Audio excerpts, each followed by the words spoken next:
Kilimo Kwanza, oh yeah. Hiki ni kipindi bora cha kilimo, maarifa na bidii ndizo silaha. Kesho yetu inang'aa kama jua, oh yeah.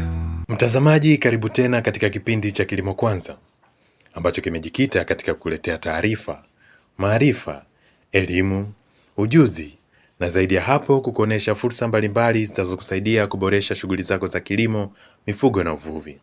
Wiki hii tutaangazia kuhusu ziara ya Waziri wa Mifugo na Uvuvi katika baadhi ya mikoa ya Kanda ya Ziwa, Pwani, mkoa wa Manyara na mkoa wa Lindi. Shukrani kwa kitengo cha habari cha Wizara ya Mifugo na Uvuvi kwa picha na video pamoja na mwongozo wa kipindi. Mimi ni John Lweja, director wa kipindi hiki ni Omari Juma OJ.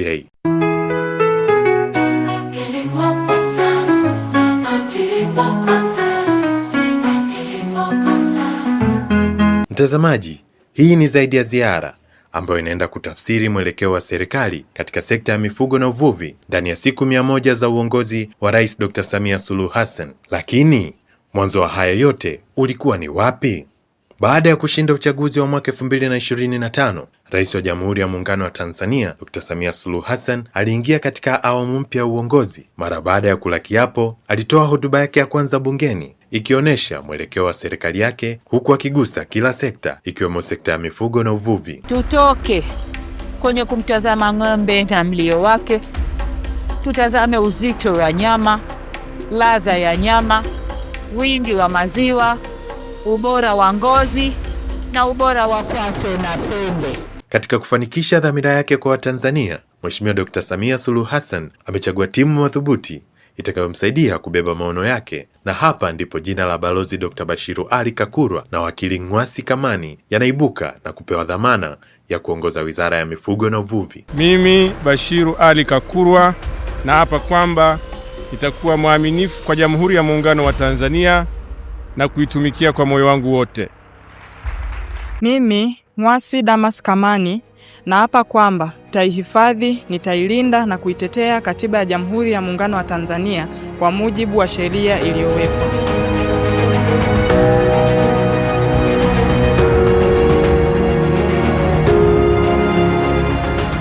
Na sasa wachezaji hawa wanachukua jezi na kuingia uwanjani, huku wakibeba kauli mbiu waliopewa na kocha wao ambaye ni Rais Dr. Samia Suluhu Hassan, inayosema kazi na utu, tunasonga mbele. Ila wao wameongeza kidogo, wanasema kazi na tabasamu la utu, tunasonga mbele. Salamu ya kazi na utu, tunasonga mbele ni salamu ambayo ni kauli mbiu ya Chama cha Mapinduzi kilichoshinda uchaguzi wakati huo kikitafuta kura. Lakini sisi tutaongezea mstari wa pili, kazi na tabasamu, tunasonga mbele, kwa sababu tunaamini kati ya wizara zenye ikifanya vizuri zinaweza kutimiza matakwa na matarajio ya Mheshimiwa Rais ya kuwapa tabasamu la utu wa Tanzania, nadhani Wizara ya Mifugo na Uvuvi tumo. Kauli mbiu hiyo ni kama ufunguo wa wizara katika kutekeleza majukumu yake. Bila kuchelewa, utekelezaji wa maelekezo ya Rais ulianza kwenye mradi wa kimkakati wa bandari kuu ya uvuvi iliyopo Kilwa Masoko mkoani Lindi. Hii ikiwa ni sehemu ya utekelezaji wa maono ya Rais ndani ya siku 100. Sekta binafsi na mabenki waanze kuangalia uwezekano wa kutafuta mitaji ili tuwe na meli nyingi za Kitanzania za uvuvi wa bahari kuu. Hapa tunafungua mlango wa kunufaika na uvuvi wa bahari kuu. Bandari hii ilikuwa ni moja ya vikwazo vya kunufaika na uvuvi wa bahari kuu. Kauli ya Waziri Mkuu kuonesha kuridhika na mradi huu wa bandari ya uvuvi inaleta matumaini, hasa ndani ya siku 100 za Rais Samia zinazoonesha mwelekeo wa utekelezaji wa miradi ya serikali. Hii ni mali ya Watanzania, bilioni 280, na jengo linaonekana na mkandarasi kaufanyia haki mradi huu. Nimefurahishwa na standard niliyoiona. Mtazamaji, kupitia sekta ya mifugo na uvuvi, serikali inaendelea kuthamini jitihada za sekta binafsi Katika mkoa wa Pwani tunashuhudia uwekezaji wa kiwanda cha kusindika nyama cha Union Meat na kiwanda cha Backbone cha kuzalisha vyakula vya mifugo na samaki. Huu ni uwekezaji mkubwa. Hapa serikali inaamua kuwafikia wananchi kuanzia ngazi ya chini kwa kugawa vyombo vya usafiri kwa maafisa ugani. Nitoe rai kwenu kujenga ushirikiano mzuri na madhubuti baina yenu na wafugaji ambao utalenga kutoa taarifa sahihi, kusambaza teknolojia, kuelimisha, kutoa ushauri wa kitaalamu na kupata mrejesho wa matumizi ya teknolojia. Kituo kinachofuata ni mikoa ya Kanda ya Ziwa na hapa ni mkoa wa Mara. Waziri anapokea changamoto kutoka kwa wananchi ambao ni wavuvi na wafugaji, huku wakisindikizwa na wawakilishi wao bungeni. Tuseme kwa uwazi bila kuogopa mtu. Mimi siwezi kuwa waziri wa uvuvi ambapo kwenye ziwa hakuna samaki. Yafuatayo yafanyike kwamba tunapopeleka taarifa zetu kuja ofisini kwenu, kusiwe na zuio na kuzuia mtu mara yupo mara amekwenda sehemu fulani, kwa sababu utakuwa umetumia gharama za vizimba. Matokeo yake inafanyaje? Inaisha. Hii mitego tunaipata kutoka juu. Kwa hiyo serikali inabidi ianze kudhibiti viwanda vinavyouza hizo nyavu. Vikisha dhibiti, huyu mtu wa chini atazipata wapi? Mifugo yetu pengine inakufa kwa ajili ya kukosa maji. Kwa maji pia ni changamoto. Chanjo haziji kwa wakati. Tuombe kama wizara muone namna kufikisha chanjo kwa wafugaji kwa wakati ili ng'ombe zetu zinapata chanjo. Tunakamua maziwa mengi lakini hatuna mahala pa kwenda kuuza. Matokeo yake tunakunywa ya kibaki, tunamwaga. Kwa hiyo nilikuwa na ombi kwamba mtutafutie sehemu ya kwenda kuuza maziwa. Tunakadiria wilaya ya Bunda kuwa na ng'ombe 370,000. Hiyo ni sensa ya mwaka 2018. Sasa hivi tuna ng'ombe nyingi zaidi, karibu hata 700,000. Lakini hakuna maeneo maalum yaliyotengwa kwa ajili ya wafugaji. Hayapo kabisa. Tafsiri ya tabasamu la utu inaleta maana kwa wakazi wa Mara. Waziri anatoa ufafanuzi wa changamoto zilizoibuliwa ikiwemo uvuvi haramu na masoko. Mama, hakuna mtu atakayekuwa juu ya sheria. Awe tajiri, awe mtu wa kawaida, awe afisa uvuvi, awe waziri mwenyewe. Tukiweka utaratibu wetu lazima tuusimamie. Hizo nyavu zinajulikana kisayansi, zinajulikana. Lazima tusimamie, tuhakikishe kabisa kwamba hakuna njia za panya za kuruhusu mitego na nyavu na zana ambazo zinatuharibia mazalia ya samaki. Kwetu sisi wavuvi na wafugaji, mnafahamu, ni sekta inayohusu maisha ya watu, lishe, usalama wa chakula, usalama wa nchi yetu.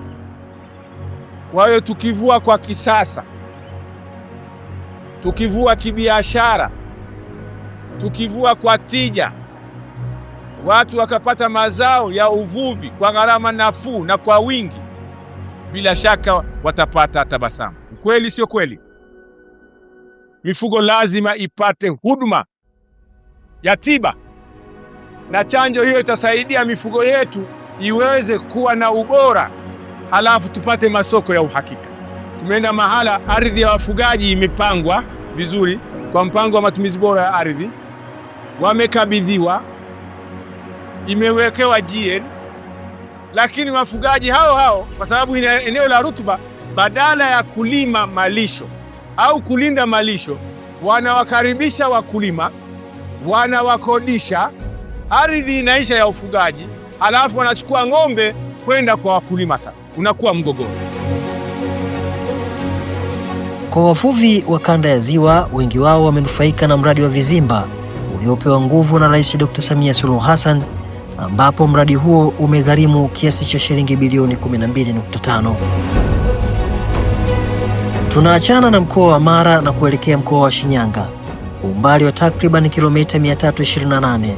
Akiwa wilayani Ushetu, anakutana na mapokezi yaliyobeba ujumbe wa ukarimu, na hapa anawaachia ujumbe wa ufugaji wa kisasa. Tuliwahi kutoa madume ya mbegu kwenye halmashauri kadhaa, na waahidi tumegawa madume awamu ya kwanza, tumegawa madume awamu ya pili. Sasa tunajipanga kugawa madume awamu ya tatu. na wahakikishia pia kwamba tutajipanga kugawa madume kwa ajili ya mbegu bora ya madume kama ambavyo tumeyasambaza ili tuweze kuboresha mifugo yetu. Akiwa Shinyanga mjini, waziri anaendelea kutambua nafasi ya wawekezaji katika sekta ya mifugo kwa kutembelea kiwanda cha Jambo. Hakika kiwanda hiki kinaenda kujibu changamoto ya masoko iliyoibuliwa na baadhi ya wafugaji wa mkoa wa Mara.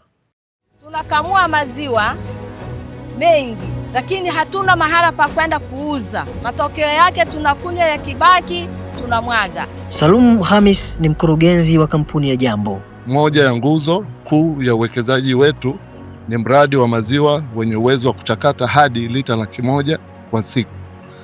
Kupitia mradi huu, wafugaji wanapata soko la uhakika la maziwa. Tunatoa mafunzo ya ufugaji wa kisasa. Tumewekeza katika miundombinu ya baridi na teknolojia ya kisasa. Tumechochea uchumi wa vijijini kupitia ajira za usafirishaji, biashara za pembejeo na biashara ndogo ndogo. Mwanza na Kagera itaendelea kuwa ni alama katika mikoa ya kanda ya Ziwa inayojishughulisha na uvuvi kwa kutegemea Ziwa Victoria. Lakini pia upande wa ufugaji, waziri anashuhudia mdau wa sekta binafsi kwa namna anavyounga mkono malengo ya Rais Dr. Samia ya kutaka kupanua maeneo ya malisho na kuendeleza ufugaji wa kisasa. Mdau huyu kutoka Muleba amefanya kwa vitendo, na waziri amezitaka kampuni za ranchi ya taifa kujifunza kutoka kwa mwekezaji huyu.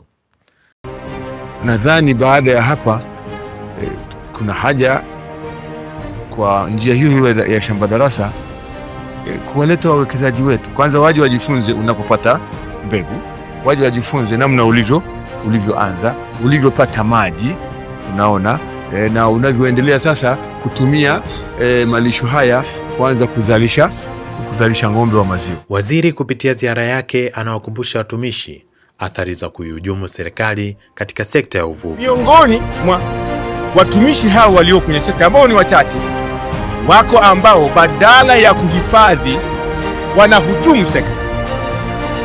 Ninayo orodha ya watumishi na ushahidi. Hamruhusiwi kisheria kuingiza mitumbwi kwenda kununua samaki kwenye visiwa au kwa wavuvi.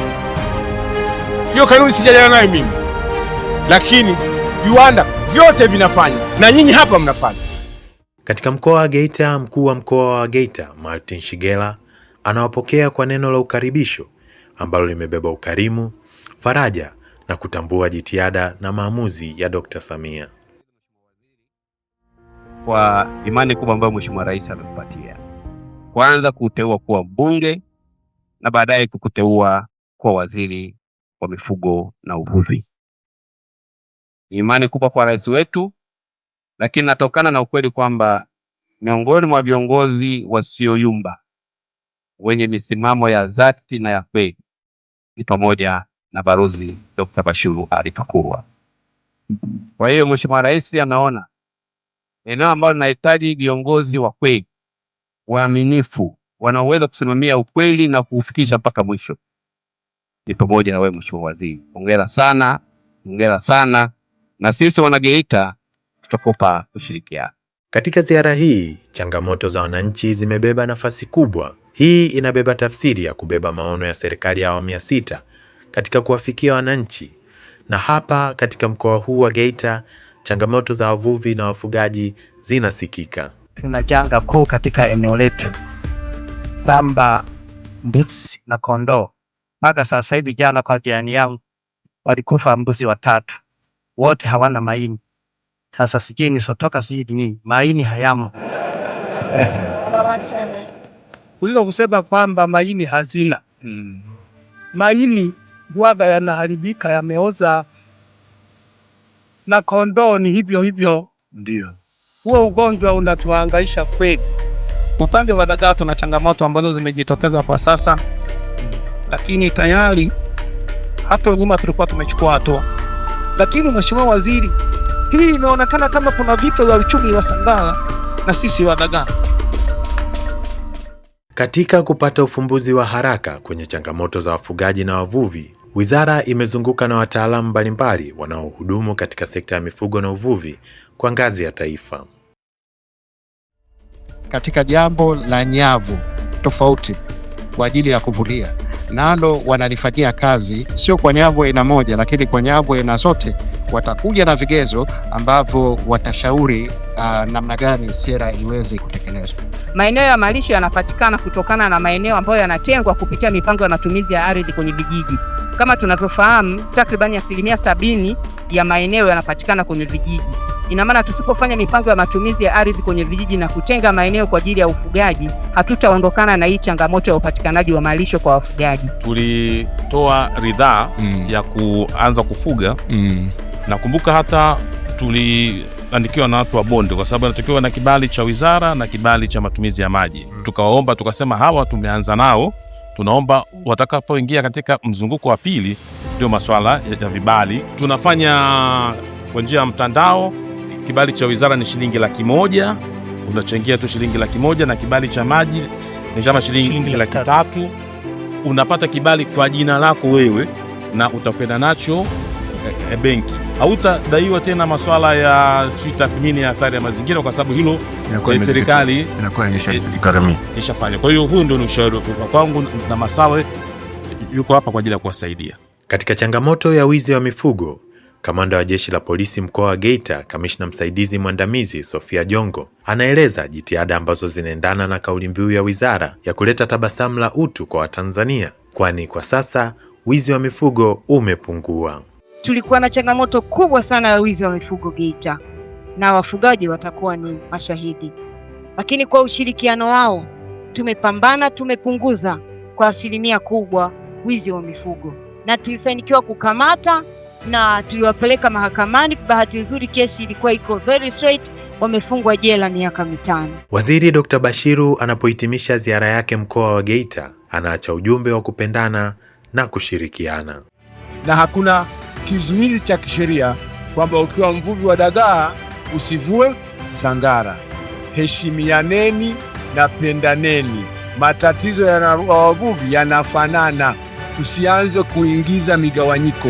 Sintakuwa na kikao cha wavuvi wa dagaa peke yao hata siku moja. Kutoka mkoa wa Geita, ziara hii imetua mkoa wa Simiyu, na hapa ziara hii ya mifugo na uvuvi inatupa darasa la kuendelea kuishi ile kauli ya umoja ni nguvu, ambapo hapa si Dr. Bashiru tena, bali ni Ng'wasi Kamani ambaye ni naibu waziri, anapokea kijiti na kuendelea na majukumu.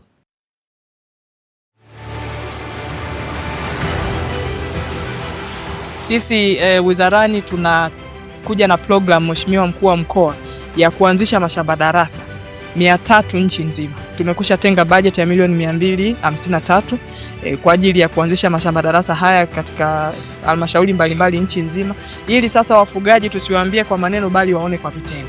Kwa hiyo sisi kwa mkoa wetu huu wa Simiyu au hapa Bariadi tayari tunaye mtu ambaye anaweza kutumika kama shamba darasa kwa wafugaji kuja kuona kwamba hii sio hadithi, ni kweli kwamba eka moja inaweza ikatoa tani kuanzia 180 mpaka 200.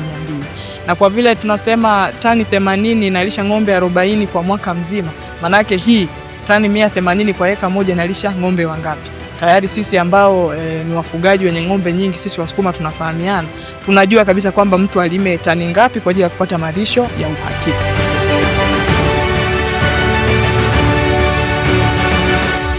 Naibu waziri hakuishia Simiyu tu, bali amewafikia pia wafugaji wa mkoa wa Tabora, huku akisikiliza changamoto zao. Hatuna sehemu ya kunyoshea. Kwa mfano, mwaka huu kulikuwa na ukame mrefu sana, basi tulihangaika sana.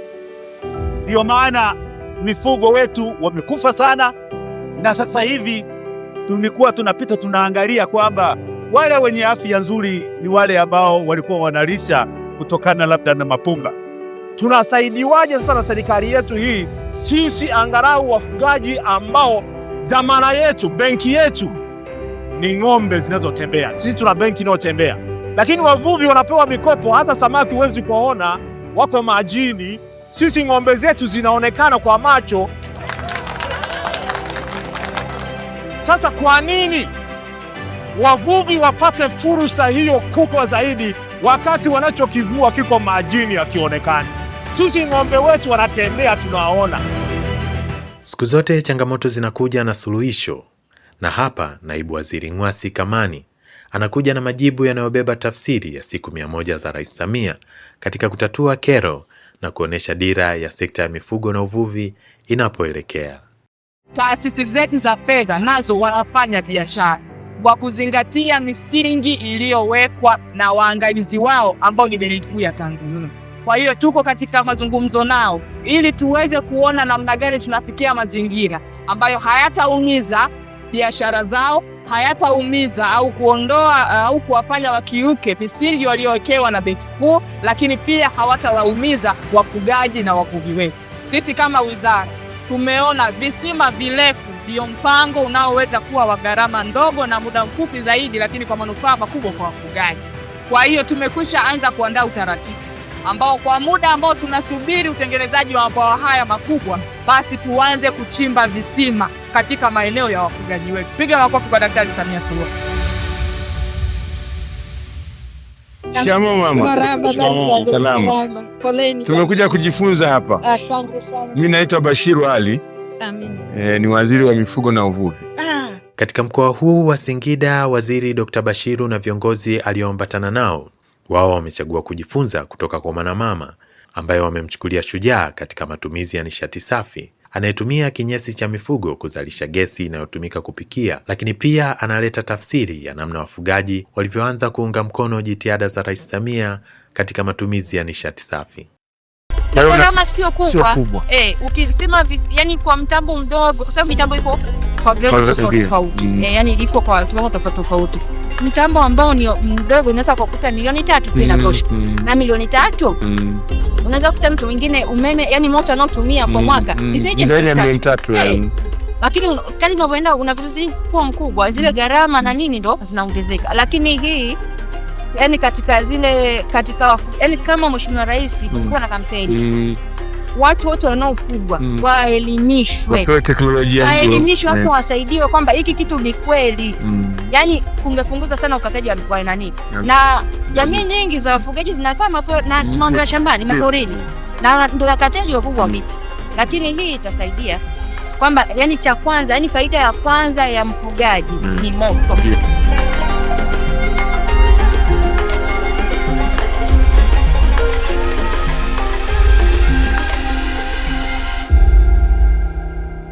Tunamshukuru Mheshimiwa Rais kwa kuchagua watu wazuri, weledi, ambao wanaweza kuja kwa watu wa chini kama sisi kuangalia. Yani unajua ni kitu cha ajabu sana, yani ni heshima kubwa. Kubwa sana. Yani unajua mara nyingine watu wakiwa wameshapata nafasi, mara nyingine wanaweza wakaangalia tu wale watu wakubwa. Lakini hii kuchagua kuona kwamba huyu anafaa kwenye hii wizara, huyu anafaa kwenye hii wilaya, huyu anafaa kwenye huyu anafaa sehemu hii. Ni jambo kubwa sana ambalo kwenye mambo ya uongozi wa nchi anajua. Swala la ufugaji na kuzingatia malisho limekuwa ni la muhimu hapa mkoani Singida. Kesho anakuambia usilete maziwa leo, nasafiri. Tunafanyaje?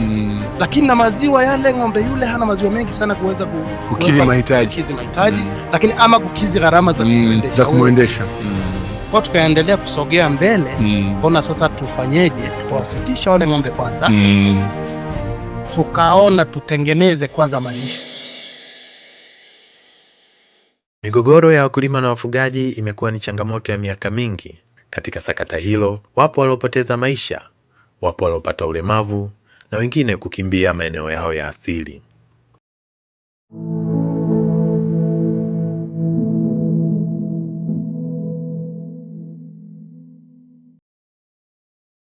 Mtoto wa kaka yangu baada ya kuzipiana nikakatwa mkono wa kulia katika mishipa.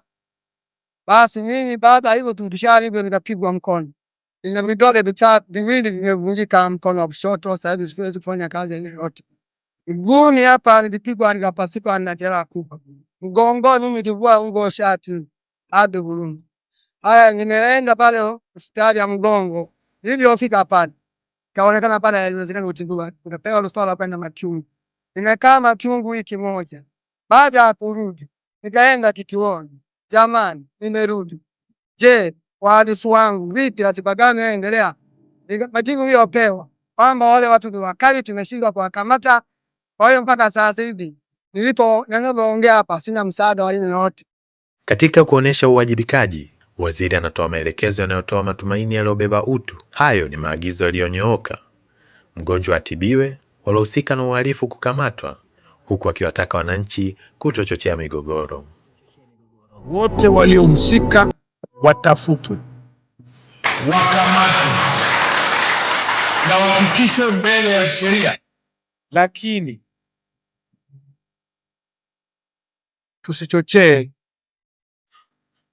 chuki kutokana na tukio hili, na nitawasiliana na mkuu wa wilaya namna ya kugharamia matibabu hayo kuanzia leo.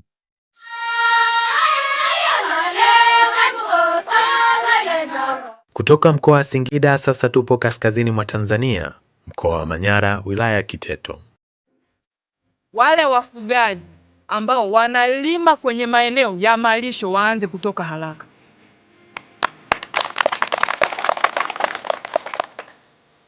Lakini wale wafugaji waliokodisha maeneo yetu ya malisho wawaondoe haraka waliokodisha.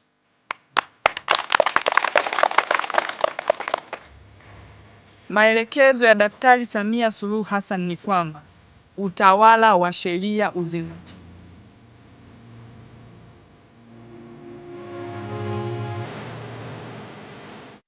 Tunapohitimisha kuangalia ziara hii ya waziri wa mifugo na uvuvi katika maeneo mbalimbali ya Tanzania bara, bado tuna kila sababu ya kumulika muungano kati ya Tanganyika na Zanzibar ulioizaa Tanzania. Zipo namna nyingi za kuuenzi huu muungano, huku tukishuhudia taasisi za serikali kwa namna yake wakionyesha njia za kuuenzi muungano kama wanavyofanya Wizara ya Mifugo na Uvuvi.